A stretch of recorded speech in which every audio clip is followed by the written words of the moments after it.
Hey everyone, welcome to a very overdue review. We do apologise for the delay. Silver has had a bit of a health scare, so we've been just trying to look after him, make sure he's been okay, giving him I'm every scared that he's terminal. because that's a bit depressing, don't you think? Just There were people on our channel who actually quite appreciate. okay. Well, he's not doing great. I was just gonna soften it, but thanks to my co-host, she just like let's not beat around the bush. Yeah, he's we think terminal. He's been put as end of life. Bless his heart, he's been a bit under the weather. He's been under the bed hiding from us, but he's comfortable, and I think that's about what we can really. He's got pain relief, he's getting everything, terminal really. So yeah, we just thought we'd give you a little update on how he is. He's still happy, he's still purring, still scoffing his face with all the chicken and dinner he can get his hands on, his little paws on. So yeah, he's okay. He's the best he can be with everything going on. So anyway, of course he's still a druggie. He still loves his painkillers. So anyway, I'm your host, Purple Midnight Mitchell, whichever you prefer. Joined for the reviews, as always, by my co-host, the one and only Amelia, aka Petal ASMR, Obsidian the Nook. Obsidian Nook, etc. Whatever you want, you'll find a link in the description. Why don't you say hello other than just adding? There. All right, that'll do. So we're back. We're here over a week late. Again, apologise. We're here with Don't Worry, Darling this week. Uh, of course, from 2022, the movie where one of the lead cast had to come out and say, "Please watch the film. It's more than just sex."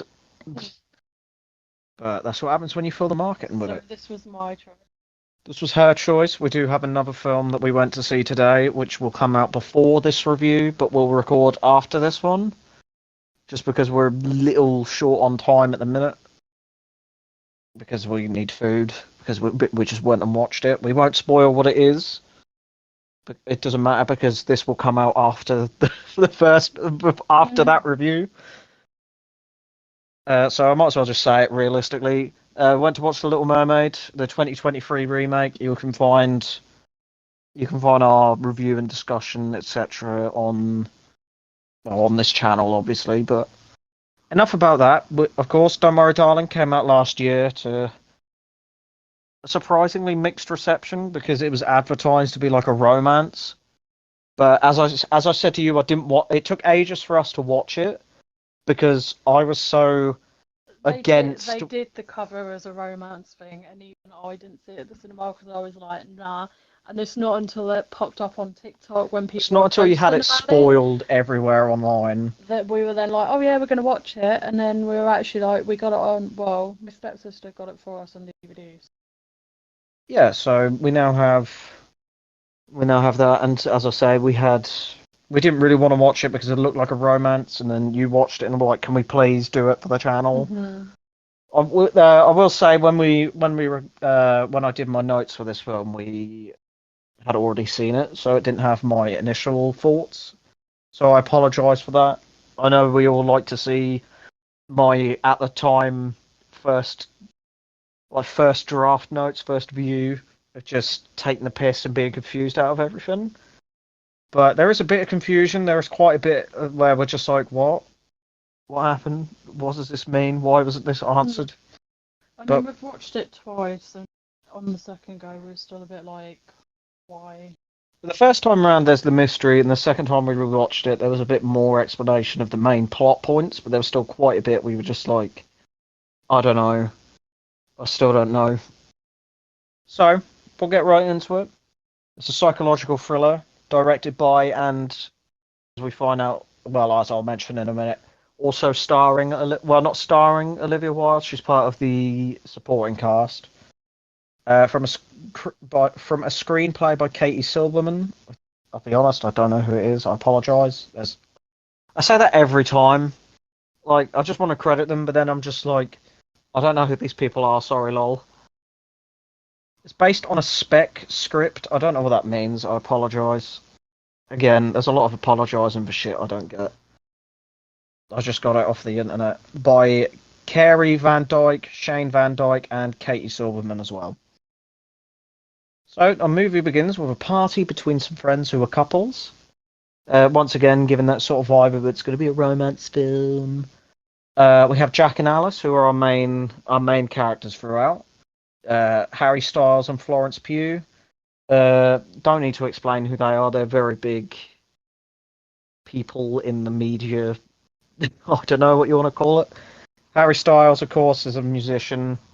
In case you somehow have been living under a rock or in a simulation for spoilers, sorry. It's been out a year, and Amelia had it spoiled loads on TikTok anyway, so. But of course, Harry Styles, he's a singer. He was in One Direction for a long time. And then Florence Pugh, of course, is an actress known for lots of different things. The cast is very mostly well known, I'd say. It's not a cast where it's like I have to explain who it is. It's pretty self-explanatory. You've got Dean and Bunny, Nick Kroll and Olivia Wilde. Nick Kroll's more of a voice actor, but he's also been in things like the What We Do in the Shadows TV show. Is that Big Mouth? I think that's called. I fucking hate that show, but I think he did that as well. And lastly, Peter and Peg, Asif Ari and Kate Berlin. I'll be honest, and do that a lot. I don't really know who they are, so apologies on that. After the party, Jack and Alice do donuts in Jack's car after the party before driving home.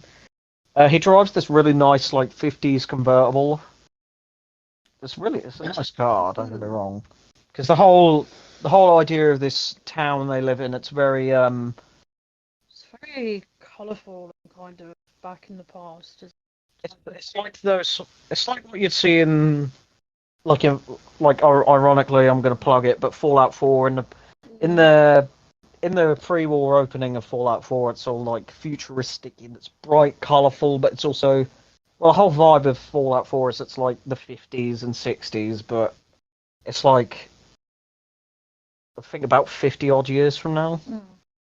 But yeah, anyway, we've all seen the nice like old like Chevys and stuff.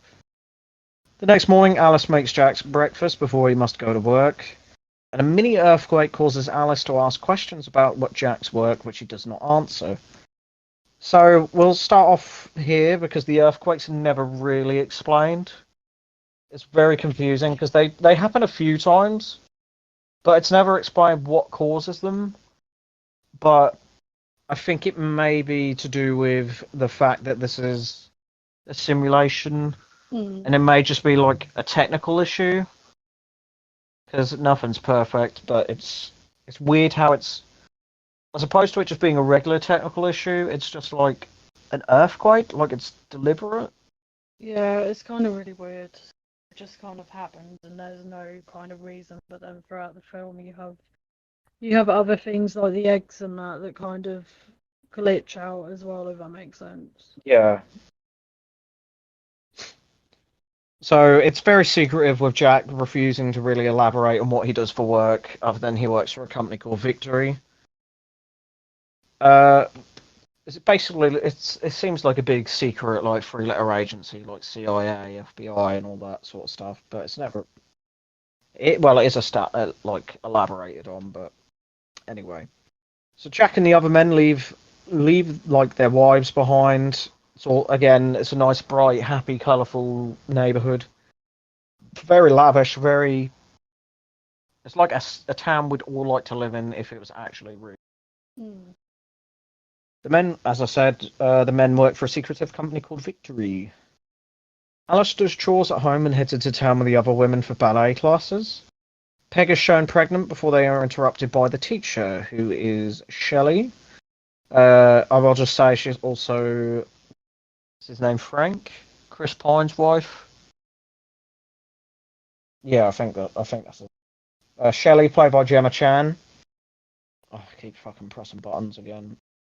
That happens a lot. She introduces Violet, who is played by Sydney Chandler, the wife of a new employee of Victory. There's a lot about like synchronicity and everything having to be perfect, and when you've got like the ballet, how everyone has to be like in a pattern, like Mm. perfectly. It sort of reflects on the sort of how everything is just perfect. Anyway, uh, after the lessons, Bunny and Alice discuss a woman who did not attend, whose name is Margaret. We'll get a bit more into her a bit later on, and they watch some. I don't understand these guys, the dudes in the red jumpsuits. I can't Yeah, tell if it's that's very. like in simulation security or if it's other people as well, because they sort of do everything. I would say they have to be like. They're very Sorry, robotic I know because when what they're I'm trying to say is they must have to set up themselves as well, but they have like an important role. As like you don't see them sitting around the pool drinking like no, you never see them. cocktails, do you? You never see them do Mm. anything other than working or And have you enforcing. noticed how men do all the Sorry. the work and the women are just home, either kids or, and the girls will like social stuff like that. Yeah. So yeah, they're very. Anyway, the workers are very robotic. We never see them doing anything, not even around town or anything like that. They help move Violet in, which is where we first meet them. But they also essentially they're not exactly the police force, Mm. but they're sort of like private security in a way. After removing a shirt from the washing line, Alice spots Margaret, who we finally meet, played by Kiki Lane, stood in a sort of trance.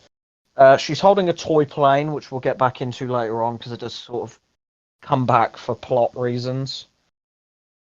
But for now, keep that in the back of your mind. So Alice breaks an egg in the kitchen and finds it hollow, as Amelia mentioned not too long ago, which we are taking as sort of a glitch. But she's obviously very confused about it because Mm. it's a fucking egg. But she sort of just she breaks more, finding that they're also empty, but she doesn't really question it. She's sort of, oh, that's strange. Anyway. And that evening, Jack returns from home from work and makes love to Alice on the dining table. There's a lot of that. Of just, well, when I say make love, they don't have sex. He sort of goes down on her, for lack of better words. There's a lot of that. There's a lot of, yeah, you can see why they had to come out and be like, please watch it for more than the sex scenes. But the next day at a public pool, Bunny tells Alice to stop humming a song. Uh, that's just it. But this once again, the song does come back for plot reasons. She sees some flashes and a male voice humming the song to her. Later that day, these people do a lot of partying. Not like at a nightclub, but just like social gatherings. There's a lot of that. Later that day at the party, she is taking the party is at Frank's, who is played by Chris Pine, as mentioned earlier. Basically, his house, his and Shelley's. Chris Pine, of course, you should know him really. I don't really know what else to say. He was in Wonder Woman most recently, Yeah, I and think this he's in a lot. He's a big actor. The men and women speak, and we get to meet Violet's husband, who is Bill, played by Douglas Smith, who, because he's new to all of the simulation, he almost lets it slip that something is not as it's meant to be. So remember that. Shelley speaks to the guests about how Frank made everything around them, literally, because he's the creator of the simulation. Before Margaret interrupts, saying they should not be here before being pulled away by her husband Ted. He's played by Ari L. Stachel, I think. Frank introduces Dr. Collins, who is played by Timothy Simmons, and thanks Bill and Violet for joining their community. One willfully, one not so much. He dismisses the guest, and Alice goes to find Jack, but finds Ted and Margaret in a room with Ted trying to give her pills. Likely as a way to stop her from remembering that things aren't what it should be. Alice finds Jack trying on Frank's tie. I did put a little question mark after that because I was like, why? yeah, that bit like really makes It's just sense. like trying on Frank's tie in like his bedroom. It's really fucking random. They kiss before Jack once more. Well, he doesn't go down on her. He starts doing some finger stuff on her. Before Frank walks in and briefly watches, which is fucking bizarre. A shopping It's a bit of a creep. is a bit of a creep, but I suppose it's just like everyone's having a good time. But anyway, it is just strange. It is a very weird sort of moment. At a shopping centre, the women gossip about what Margaret did at a party and make guesses about what is wrong with her. These There's a lot of stereotypes involving the women, how they just stay at home and they cook, they clean, they go out with the girls, they go the ballet's unique, I suppose. But it's once again it's a bit like it's just what you'd expect from the like 60s, that sort of attitude towards women. Mm. But I think it works for the idea, but when we learn in reality it's set in like modern day as opposed to the actual 60s. It is a bit weird. I was about to be like, maybe Frank is a big sexist, and then I was like, of course he is. He gives men the power to like kidnap and keep women prisoner for years on end, or some women willingly. We find out later. They discuss how she apparently hallucinated and took her son into the desert, where he promptly disappeared. That partially explains the airplane toy, because the little boy has it with him, and then she sort of just goes into the desert. He disappears, but she doesn't. And another earthquake happens. For whatever reason, again. It pops up a couple of times, never is explained. Alice awakes that night from another of her strange visions. Put that in quotation marks. Yeah, the next day. Oh, I'm pressing 0. The next day, after Jack leaves, Alice continues with her chores, but briefly freezes while hoovering. I can't remember why she does that. I think she just sort of hesitates for whatever reason. Yeah, I heard why she did that. I don't know if that had anything to do with her eye. Maybe. Also, for you Americans who don't know what hoovering is, it's vacuuming. The vacuum. The vacuum. She then heads out on the bus to the end of the line where she sees a plane crash. Once again, back with the plane. She speaks to the driver who... It begs the question, is he like the robot workers dudes? Or is he another person? Is he someone who comes into the simulation willingly to drive a tram all day? Or is he like an employee for Frank? I don't know. It doesn't specify. He's a very weird inclusion. Speaks to the driver who is in disbelief of what she is saying and just says he can't drive her out to where it went down. And of course, she does not enjoy the idea of him just being. He nonchalantly dismisses it as just a hallucination. She heads out alone past the safe boundary of the town. It literally is like leaving the safe area of whatever. I can't even remember if the town has a name because it can't be Victory. At the base of the hill, she spots a building at the top. She calls for help and heads closer to the building and touches the window, causing her to faint, but also see some more of her trippy little visions. As she awakes back at home that night, much to her confusion, understandably. She finds Jack making dinner messily. This is another weird scene. She tries to explain what she saw, but Jack does not believe her, but tries to comfort her. Even like they both sort of nibble on a carrot, like a raw carrot, like a banana. I eat raw carrot. I know it's a normal thing, but they literally just like bite a bit off the end. While washing the windows, the wall closes in on her before quickly returning to normal. Again, I don't know if that's another glitch or whatever, or if that's I don't know. I think it's just a shot for the trailers that it can be like, ooh, spooky. Alice receives Alice receives a phone call from Margaret, who claims to have seen the same thing that Alice did and says they're being lied to. It begs the question how she found out. I don't know. Snooping. Probably. At ballet, Alice sees Margaret in a reflection who repeatedly bangs her head into the glass. Alice then screams, and the other women do not see what she sees, as she sort of storms out and goes back home. In the backyard, she witnesses Margaret on the roof of her home, who promptly slits her own throat, which is dark. Alice rushes to help, but the robotic workers from earlier apprehend her. They very quickly appear out of nowhere. Yeah, they moved really quick. Well, they're not there, and then all of a sudden, when she's moving, they all just circle her. She tries to tell Jack, but he does not believe Margaret killed herself. So, as we find out later on, it's that age-old thing of if you die in a simulation, you die in real life. So we can take that as she is dead, presumably not from slitting her own throat, but how would that work? Because when Jack gets bonked on the head, he dies. He has like a seizure and dies. But would her throat just open up? Well, she would just be eliminated. You saw how his eyes just went really. I don't know. Went really dead. Yeah, I think she must have just had some sort of like aneurysm and died. That's usually how it works when they die.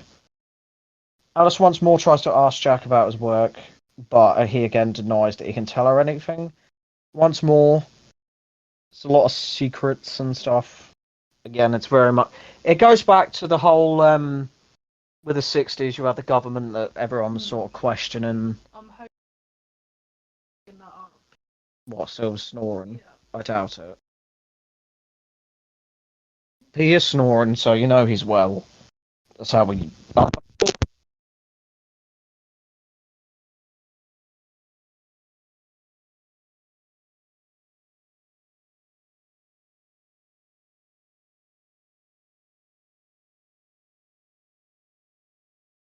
Notes herself being underwater before awakening after banging into a window. She sort of blacks out, sees herself like fall under the water, like Get Out. That's another film we need to watch. The next day, Alice attempts to suffocate herself with cling film. She's just like making sandwiches and then just wraps it around her head. I will say the sound design was really good. Because as you could hear it wrapping around, and when it was all the way around, the sound cut out. Like she had covered her ears up. I didn't get that scene, because that was just really stuck to. Yeah, that was fucked. And the mic didn't pick that up because you were looking away. Oh, I said that was fucked. Well, that's why I agreed, so they would know. So she decides against it in the end and frees herself. She is visited by Dr. Collins, who claims that what she saw Margaret do was due to trauma affecting her memory. Once again, going against that, like, oh, like what you're seeing isn't real, basically, and they're trying to deny everything to cover it up. So, she captures a glimpse of the inside of Collins' briefcase and sees a file from Margaret that calls her a security risk. Alice attempts to press for more information about what happened to Margaret, and Colin tells her that Margaret need. I do apologise. There's a lot of Margaret. Like, as I was typing it up, I was like, I just feel like it's just Margaret over and over again. But anyway, Collins. Oh, I'll press the fucking button again. Collins tells her that Margaret needed more help than was possible, and as a result, Ted was fired from Victory. I don't know why. So Ted didn't die, but I guess something happened that resulted in him leaving the simulation for whatever reason. Collins leaves his briefcase behind on accident, which is an interesting choice for him to make, causing Alice to investigate before giving it back to Collins. So after Jack and Collins head outside so Jack can say goodbye, you walk him out, she looks in Margaret's file, finding all the information, of course, redacted. So she just burns it. She runs a bath and has more visions while looking in the mirror. Oh, yeah. She awakens in the bathtub and Jack is there, and he suggests that they have a child together. After Jack leaves, one of her reflection doesn't match the others. I think that was in a trailer. I didn't notice. First time Yeah, round, she and looked the then there one was only when she two women in relaxes it. again. The Yeah. one of them looks over. Da, da, da, da. That evening, they head to yet another party attended by the town's residents. Shelley introduces a very strange and very out of place cameo by Dita Von Teese, a burlesque dancer, which fits the time period, but putting her in the film was just like, okay. Much to the men's joy, of course, because again, this simulation is sort of designed for the men. Alice is made extremely uncomfortable after having flashbacks about Margaret and asks if they can leave. Frank gives a speech and then ends up asking Jack to join him on stage, and of course he takes up the offer. He offers Jack a promotion and gives him the same ring that Dean had on at the party from the beginning of the film, which Jack accepts. Uh, just gonna go back on that point. He doesn't. It's not the exact same ring, the same type of ring. Just wanted to clarify that, but anyway. I've lost it now.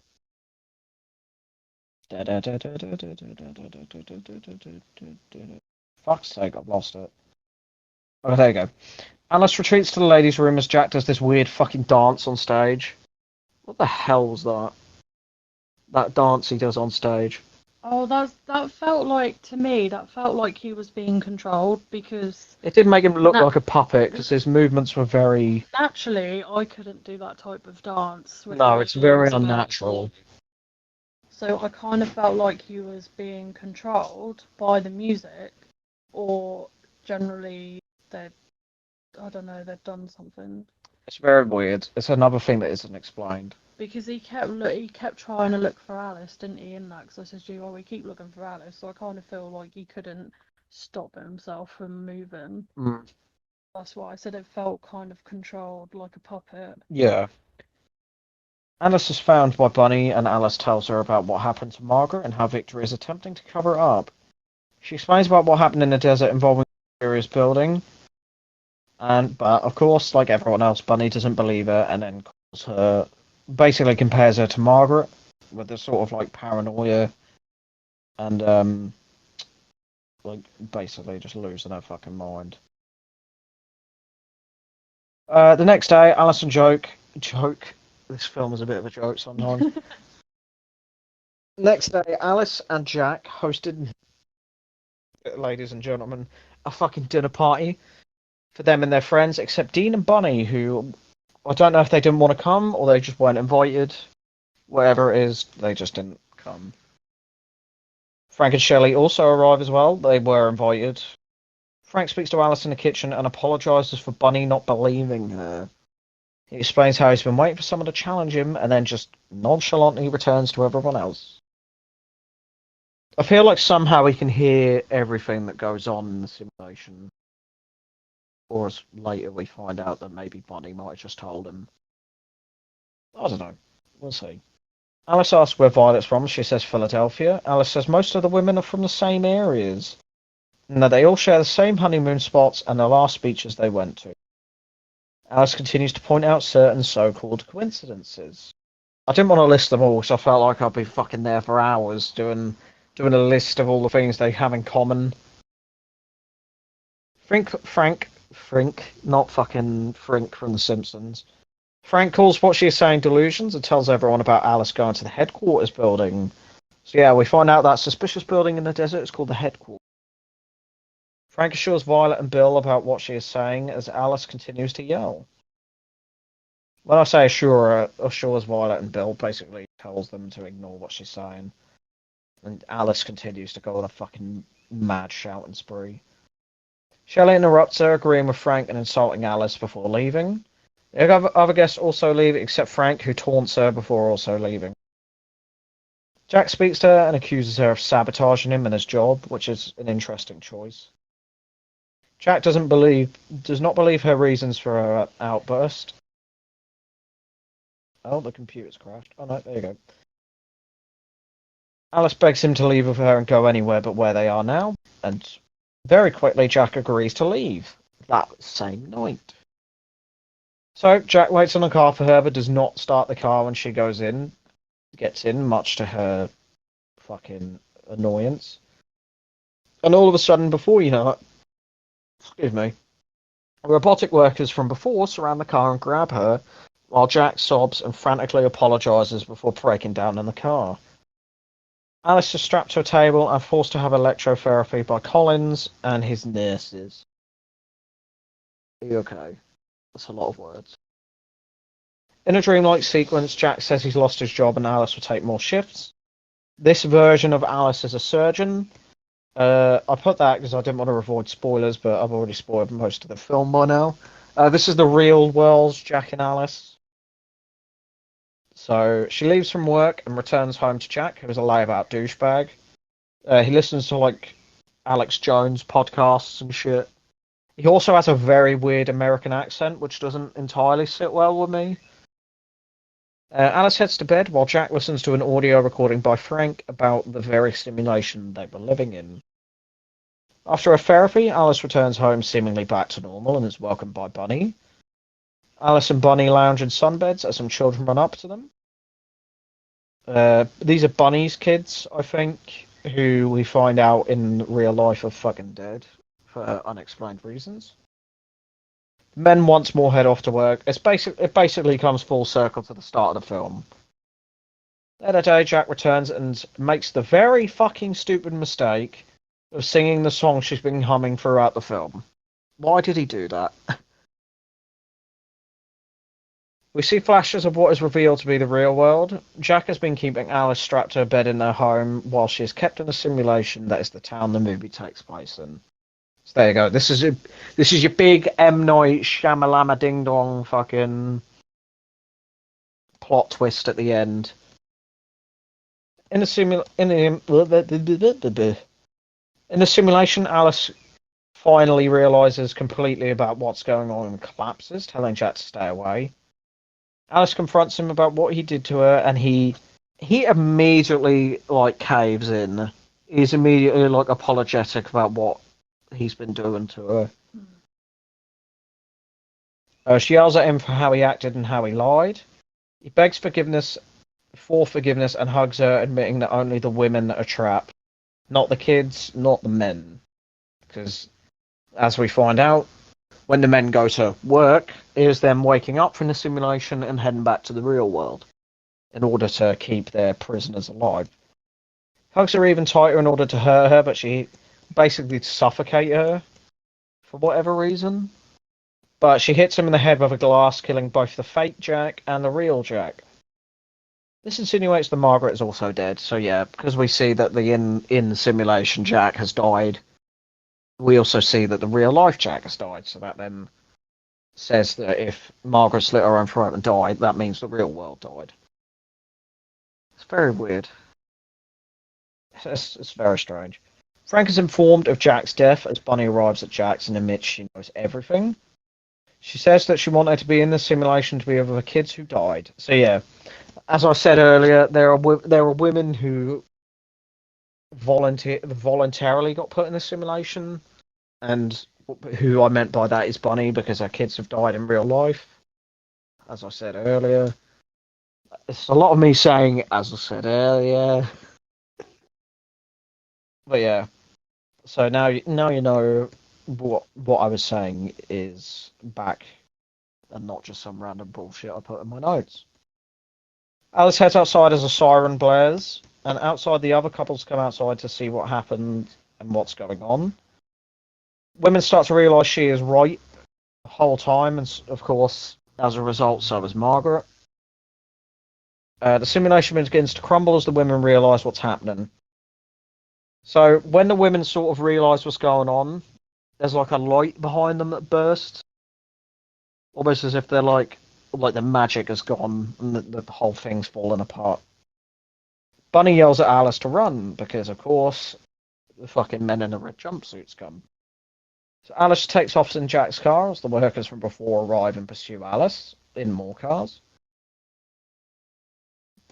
Well, I suppose Frank is in the simulation, so I was going to say, begs the question of why he didn't just go stop car and just gone. But I suppose because he's in it, he has no control over it, I guess.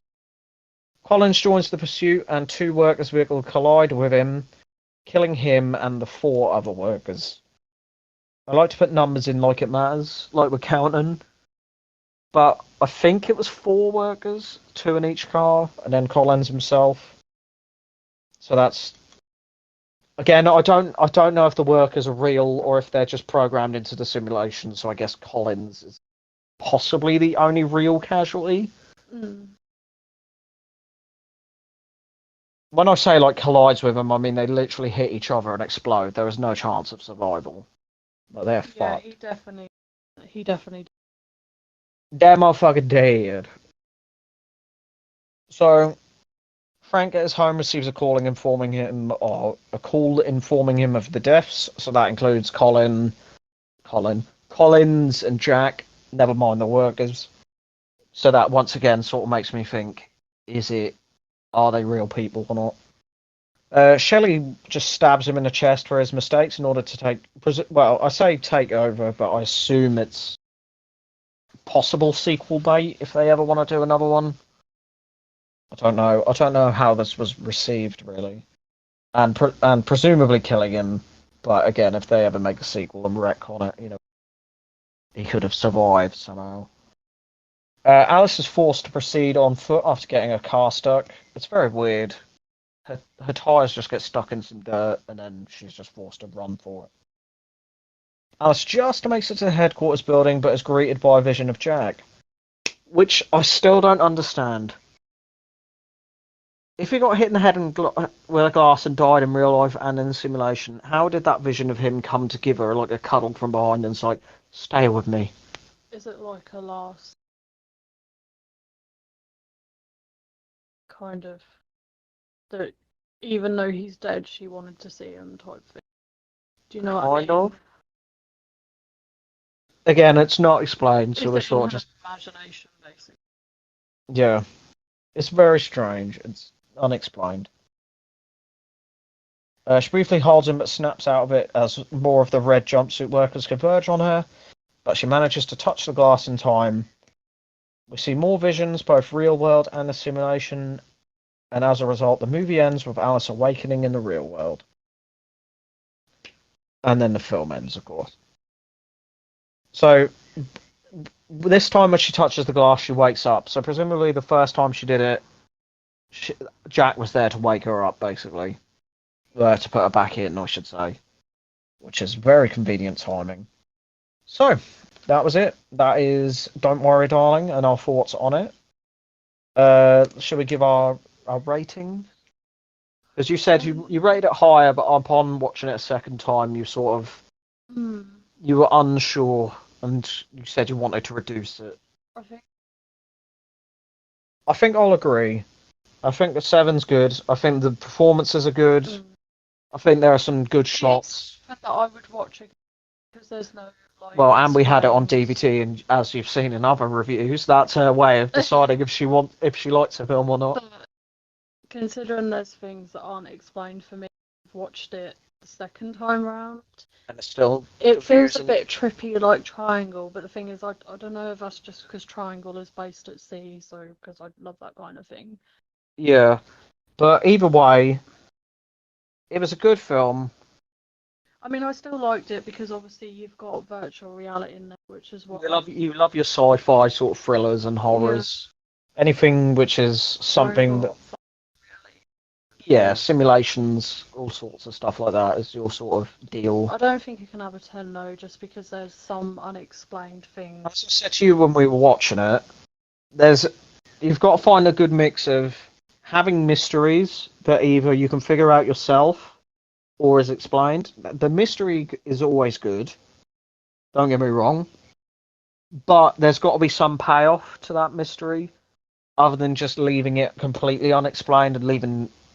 I don't know if that's the same way with anyone else who's seen it, but just leaving the audience confused. But that's probably what stops it from being perfect. I mean, there are some bits that are a bit. It's just there's a lot of it that's a bit confused and elaborated upon. So anyway, uh, don't know if it's really worth doing a best kill, that sort of thing. I would say the best. Best kill has to be Collins in the car. Oh, I was going to say when she stabs him, he's like, "Oh, it's my turn now." I would put that as my worst, to be honest. Because she stabs him and it's never Yeah, really but clarified if he dies. really sat right. Yeah, but if for your main villain, you would give that kind of death to Collins. Collins is this douchebag who's a piece of shit, but you would still give it. You've already used that hashtag. Collins is this like secondary antagonist who should have had probably the death of Frank. Them two probably should have switched. It would have been a lot better because they're filmed. It's like when we watched a classic horror story, which we have a review of on the channel. Don't plug it. I'm plugging whatever I want. Don't watch it. Don't watch Santa's Sleigh. Watch Scooby Doo instead. Scooby Doo one did alright. Go watch Happy Time Murders. But anyway, the main antagonist in that gets a pretty lackluster death. But either way. So yeah, 7 out of 10. Best kill goes to Collins for me, and then Frank for you, and then Frank for worst for me. Who would you say is your worst? Maybe Jax was pretty boring. Just dumb. I would say the woman when she slit her throat, like when she just kind of slit and fell. Yeah. Okay. So yeah, you can also catch the Little Mermaid one. I probably don't need to plug that. I'm kind of hoping that will do well. Again, we're recording this before we record our Little Mermaid review, so it's a bit weird talking about it because that one is about 3.5 pages long. So I'm just thinking that it was going to be a long review. But anyway, you can watch that. That's a bit more of an up-to-date film. Admittedly, this one only came out last year, so it's not too old.